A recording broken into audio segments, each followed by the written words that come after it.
প্রচণ্ড শীত। গ্রামের মানুষ থরথর করে কাঁপছে। চারপাশে সূর্যের কোনো দেখা নেই। ঘন কুয়াশার চাদরে ঢেকে আছে পুরো গ্রাম। এই কুয়াশার ভেতরেই কিছু মানুষ আগুন জ্বালিয়ে নীরবে আগুন পোহাচ্ছে। লাল আগুনের শিখা আর ধূসর কুয়াশা। দৃশ্যটা কষ্টের আবার অসম্ভব সুন্দর। কবি জীবনানন্দ দাশ বলেছেন, এই পৃথিবীতে আছে কত শান্তি, তবু মানুষের বুক জুড়ে কত শীত। শীত শুধু শরীরে লাগে না, শীত লাগে জীবনের গভীরেও। তবু গ্রামের মানুষ অভিযোগ না করে, আগুনের পাশে বসে একটু উষ্ণতার খোঁজ করে। পবিত্র কুরআনে আল্লাহ তাআলা বলেন, নিশ্চয়ই কষ্টের সঙ্গে স্বস্তি আছে। নিশ্চয়ই কষ্টের সঙ্গে স্বস্তি আছে। সূরা আল ইনশিরাহ ৫-৬ নং আয়াত।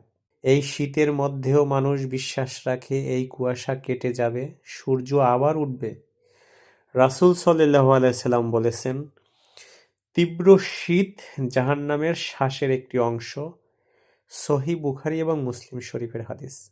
তাই এই শীত মানুষকে মনে করিয়ে দেয় দুনিয়ার কষ্ট সাময়িক, আর ধৈর্যই মুমিনের শক্তি। আগুনের চারপাশে বসে থাকা এই মানুষগুলো শুধু শীত তাড়াচ্ছে না, তারা একে অপরের সাহচর্যে মানবিক উষ্ণতাও খুঁজে নিচ্ছে।